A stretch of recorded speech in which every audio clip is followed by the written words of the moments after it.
So today we're going to do the handover video on the Autosleeper Nuevo. We're going to start on the outside and then we're going to move on to the inside. So firstly, on the passenger side, as you can see, you've got your fill up point for your diesel, and your bonnet release catch coming to the front is just located on the driver's side. Now there's not many things that you need to know underneath the bonnet. The main things that you need to know is if you ever jump start on the vehicle.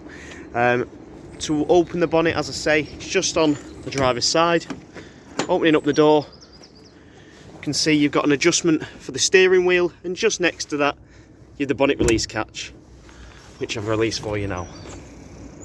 With the bonnet open, you can see it gains you access to the mechanics inside. So jump starting, as I mentioned, that's the main thing that you need to know underneath here. You've got your negative terminal onto here, and at the back you've got your positive terminal. There's a little plus indication sign there, just to indicate where you need to do that from. Just to point out a couple more things, you can see that you've got your oil here along with your brake disc fluid above that, and then on this side you've got your washer fluid as well. Moving around the vehicle, you can see on this side you've got your LPG gas locker. This is where your gas is located. Please make sure that when moving off site, gas is always turned off at the bottle for obviously safety regulations. But when on site, you can of course turn that on. Moving towards the back, you can see that you've got a vent, which is for your Truma heater. It can get quite hot, this, so just bear that in mind. You don't want to hang anything on there, so just stay clear of that if you can. Next to that, you've then got your hookup point for your 230 mains electric, so when you're on site, this will allow you to get 230 volt electric into the vehicle. And then below that, you can see we're brought to one of our first drain down points. Now you have three main drain down points in the vehicle. You've got your fresh water drain down point, and you've got your wastewater drain down point, and then finally you've got your boiler drain down point. Now as you can see, you've got your tap here, which is a grey tap, and underneath which will link to the tank. All you need to do is to simply turn this, and that will open the tank with nothing in at the moment. So when on site, you'll have a big grid that you need to drive over, and then you can open that. That's for the waste. Open that, and that will drain all the contents out. And what we say is a rule of thumb with your drain down points is once you've drained the majority of the water out on site into the grid, you're good to go to leave them open, because the journey back, thanks to the vibrations of the road, will get all that water out. Moving to the rear, we're onto your cassette along with your flush. So this little compartment here is where you can add your pink liquid, which is in essence the vehicle's flush, and we'll use that to purify and flush the toilet cassette out. And the toilet cassette, which is removable, is just below that. I'll open this up for you now. So as you can see, with the locker open, it gains you access to the cassette. All you need to do to empty this is simply pull the orange tab up and then slide out like so. Before removing, you need to always make sure that the blade on the toilet is closed before removing that, as if you try to open this with the blade open, it'll simply get jammed, and that has gone on to break the system. So just make sure that that blade on the toilet is closed, and I'll show you how to do that when we're on the inside of the vehicle. So with the cassette out, you can see it's dead easy, dead simple to get rid of the waste. All you need to do is turn the funnel like so and remove the cap, and using the orange, or the yellow button rather, on the back, that will release an internal vacuum. So simply press that in and tilt and tip all the contents out. That'll allow everything to go out in one steady motion without any splashback, and as I say, that releases the vacuum. Now these other bits on the cassette, like this for example, this is a tab basically which makes contact with the blade when opening and closing it, and it will open and close the cassette. This should always stay in this position. There should be no reason for you to move this. If this is off centre by, for example, by an inch, it'll stop you from putting the cassette back in, and again it could lead to it snapping and breaking, so just bear that in mind. But as I say, leave that as it is. Once you've done that and you've emptied the cassette, you can put a bit of water in here to rinse it out, and your blue fluid, which will break down the waste in the cassette, can just go into the cap. There's a little measurement on there to indicate how that's done. With the cassette back in, you can see it's locked into place thanks to the yellow toggle there, and then you're good to carry on. Moving to the back of the vehicle, you can see that you've got a 4 bike rack on the back here, along with a ladder which will gain you access to the roof. Moving around to the side of the vehicle, you can see that you've got your big long awning. This is a Fiamma awning. What we do say is if it is windy out, don't use the awning, as it does act as a big sail. So as you can imagine, if you've got a bit of wind under that, it'll simply just take it off, potentially damaging your van and others. So just make sure that if it's windy, take it back in. And of course, if it's raining, you need to bear in mind that it does need to dry out on a warm day, because it'll just lead to mould and rot. The awning handle is just in the front of the vehicle at the moment, but that connects to that and will wind out, and then you can wind it out to a point you can reach it, and then using the legs they just drop down and will take the weight of the awning. Next up is your habitation door. As you can see, we'll move on to the inside in just a minute, but behind the habitation door, or next to it, is your fridge vents. This is where the fridge pulls its air from to cool the fridge. Now, as you can imagine, if it is a hot day, it's not going to help the fridge, so if you can, try and keep that in the shade, out of the sunlight. Next, you've got your fill-up point for your freshwater tank, and this is how you get water into the vehicle. This vehicle will hold about 95 to 100 litres of water. To do that, all you need to do is remove this cap using a food-grade hose pipe. That can then go into the freshwater tank, and you can simply fill up the tank. When it's overflowing, you know, of course, it's filled up, and you're good to move on to your pitch. If you are travelling with water, try and avoid that, or try and put only 10 litres in as a max, due to weight distribution and payload. Next, you've got your second drain down point. As you can see, this is for your fresh water. So the wastewater's on the other side, fresh is just located here, and it's the exact same tap. All you need to do is turn that, and as we've discussed, when you're on site, all your water will drain out of the tank. It's dead easy, dead simple. You will notice as well, you've got these Fiamma clips on the side of the vehicle. What they will do is they will allow you to attach the legs into the side of the vehicle rather than dropping them straight on the floor. I would personally avoid using these, because if it is windy, what could potentially happen is some wind could get under the awning and it could simply pull these out of the side of the vehicle. So I'd personally stay away from them if you can. So now on the inside of the vehicle, you can see that the kitchen is located at the back. In this, you've got 1 electric hob and then 3 gas hobs, which you can operate using the gas. Obviously you need the gas on for that to come through, and your oven and grill is just below that. Your tap is next, along with your sink, and then this brings me on to priming the system. So priming the system is all done from this control panel here. I'll talk into more depth about this just as we move on to it, but on here you've got a little pump switch. The pump will activate the pump. Now you only need to run the pump when you've got water in the system, otherwise you'll simply burn it out. So when you're on site, you're filled up with water, come to all of your taps, including the shower, and turn all your taps on and turn them to hot. That will pull fresh water from the freshwater tank into the boiler and then out of the tap, which will therefore prime the boiler and prime the hot water tap. And as I say, that's for the shower as well. Once that's running steadily, you've therefore primed your system for the hot water. Flick it over to cooled and do the exact same, and then once you're good to go, you're away. You've primed your system. As I say, you need to turn the pump off, of course, if there's no water in the system, otherwise you'll be good to go. So all these taps have got isolator switches which will deactivate and activate the pump, providing you need it. So it's dead easy, dead simple. I'd personally put the hot water on first, or prime the system as soon as you get in the van, because that will pull water through to the boiler system, which when you turn your heating on will allow it to heat up. Obviously it's not instant hot water, so it is going to take a little bit of time. I'll come on to that control panel in a minute, but you've got some storage up at the top along with some storage at the back, and next is your bathroom area. So we've discussed about priming your system. The main thing to know in here is if you're ever using the toilet. As I mentioned, on the outside you've got something called a blade, which will open and close the cassette. You can see that you've got this blade here. This is the this piece of plastic is the blade, in fact. Pull that across or push that away from you, and that will open the cassette, and then pull it towards you to close it. So when in use, you need to open it so all the waste can drop into the cassette.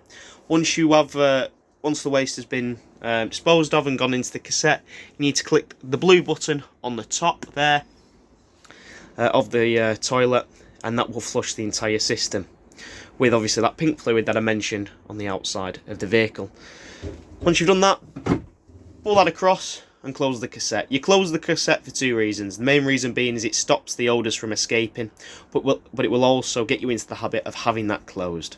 So with that closed, you're good to go. It's worth mentioning that you have got a that blue button is obviously for your flush. You need your pump on for that to operate, so just bear that in mind. But everything else is self-explanatory, as I've said, with your pump and everything. Next, you can see you've got your heater to one side and your fridge on the other. Before I move on to the heater, your fridge, you can see, is a Dometic fridge. It's dead easy and dead handy to operate, so don't worry. To turn it on, you can click that, and this is the igniter switch, and this is if you're running it off gas. So if you're running it off gas, it's on this side, and if you're running it off electric, it's on this side. So depending on what your wherever you are, you can run it off gas or electric. 9 times out of 10, if you're on site, you'll be running it off electric. All you need to do is click that on, as you can see, to activate that. Now, as you can see, you've got temperature dials on each one depending on what fuel you're running it off, so you can change the temperature. Now, do bear in mind, the fridges, as they don't pull a load of power through the vehicle, they're not like a conventional fridge. They do a very good job at maintaining the temperature of things, but not the best job at getting it down to temperature, especially on a hot day.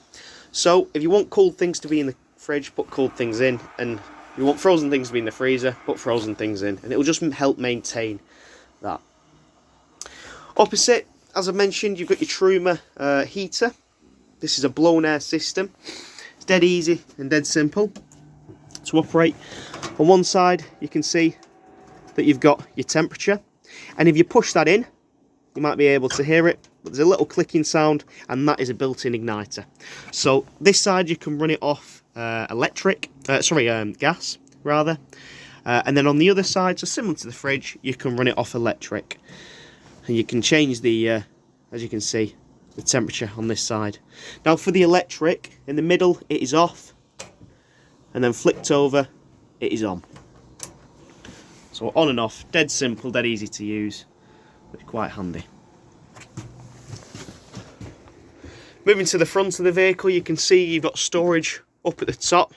It's dead easy and dead handy to get to. And then we come to your control panel, as I mentioned. So your control panel, the first button in the middle will regulate your battery level and also your water level. So you've got a few options with that. You've then got the option of looking at your hab battery along with your vehicle battery. You've then got the master switch. This is what turns everything on. As you can see, that's just turned one of the lights on at the back, one of these up at the top. So that will activate everything. And you can either decide on what you're wanting to run that off. So you can either run it off your hab battery or your vehicle battery, depending on obviously what you're wanting to run it off. It shouldn't run off the vehicle battery, because that's when it will just drain the entire system. So I'd leave it on the hab, just there. Now on this side we've spoken about the pump, so you're easy with that, you're sorted with that. And then you can see you've got your lights here, which is an individual button which will turn on and off the lights. Now the reason it's not showing anything up here when I click the water is there's nothing in at the moment. You can see it's barely moving at the moment. Final little thing on this system is when it says pump run, when you click that on, it will light up red there to indicate that it's on and running. Just coming back over this as well, just to clarify, you've got, if you want to know your vehicle battery level, flick it over to vehicle. If you want to know your habitation battery, flick it over to hab battery. In the middle is neutral, as you can see. Now below that, you have got your heating control panel. This is for your water. Obviously we've spoken about the heater down here, which is separate, and that's for the vehicle's heating and vehicle's temperature. But this is for the water. So this is really simple and easy. On this side, this is for the gas. On the other side, it's for the electric. So again, depending on what you want to run the heating off. If you want to run it off gas, at the moment it's on the off position. You just flick that over. As you can see, that will activate it. That will then ignite the system and allow you to run the system off gas. Using this, then, you can change the temperature and the intensity of which you want the temperature to be. On the other side, as I mentioned, if you're on site and you're running it off 230 volts, you can do that from here. At the moment it's off, and then you have a few settings depending on how much electric you're provided with. If you've got all the electric in the world and you're on a decent site, which the majority of sites will give you, you can run it off 2 kilowatt electric, and that will get it up to temperature the quickest. Certain sites in places like Spain and France might limit you to the lower ampage, so you may have to run it off that. I suspect, or I advise rather, if you are having to run it off the lower ampage, like the 1 kilowatt, it's going to struggle heating the vehicle of this size, so I'd flick it onto gas. Like the gas as well, you've got an indication here of how hot you want the temperature to be as well. It's dead easy and dead simple.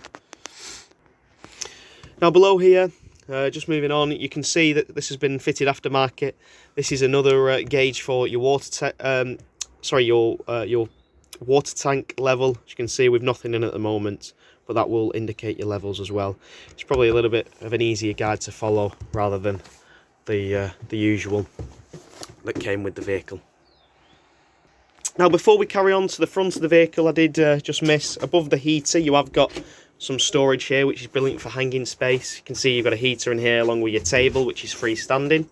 You have got a table leg there as well, and the tabletop to connect that leg is up on the top bed, and that just connects into one of these places here, should you want it.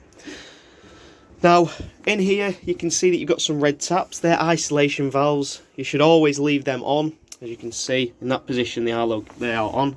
They only need to be turned off if you're advised to, or a technician is working on the vehicle. They just isolate areas within the vehicle. Next, you've then got your RCD breaker. So if the vehicle ever trips, you need to come to this point. You have got a little test button on here as well, so you can test whether there's any electric coming into the vehicle, or see whether there's a fault on site, so it'll allow you to just in essence isolate the issue. And then finally on this side you can see you've got a tank heater for your water, and that's for your fresh water tank. And then to operate the heater down at the bottom, you just need to select that on. In essence, these are isolator switches as well. Moving forward into the lounge, you can see you've got 2 bench seats here. The great thing with these is these are fitted with seat belts, so you can take 4 people, which I'll show you how to operate in a minute. Now just before doing that, located underneath these bench seats is your third and final drain down point, which is your boiler drain down point. And as I say, this is on the inside of the vehicle. This is the most important drain down point, because if you forget about this one, it will mean in the colder months you'll get frozen water in the boiler system, which isn't a cheap fix. So just make sure that this is drained down. At the moment it's open, so in the up position that little toggle indicates that it's open, and then just flick it down like so, and that will close the system. If you've not used the van in a while and you forget about this, it always catches people out, it'll just drain, so you just need to be mindful of that. But yeah, simply flick that up to drain, flick it down to close. There's a nice bit of storage down here as well, which is handy for putting all your gear in. Just whilst on the topic of drain down points, I do say is if you're not using the vehicle, just drain everything down, just to get into the habit of doing that.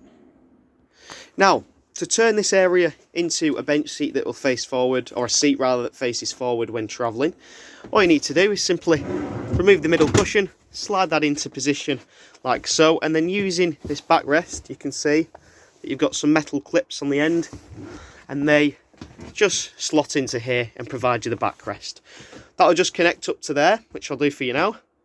And with that on, as you can see, your seatbelt can come across, and your buckle is just located in here. And there you can sit forward when travelling with passengers. You've got the same thing on this side as well, so it works the exact same. Now, before we conclude today's handover video, you can see that you've got a bed located in Luton. There's a lot of the stuff on here for this, so you've got the ladders. You can see you've got some heat protection screens at the top, and these are just headrests for if you want to use them, connecting on the side here, or not headrests, rather just seat rests for your arms when using it as a bench seat. You have got a netting on here as well, as you can see, which pulls up just to stop anyone from falling out. Now, if you don't have anything on here, a lot of people will use this as storage, but if not, this can push up, as you can see, and slide back to give you a bit more space into the cab. But 9 times out of 10, people will leave that for storage.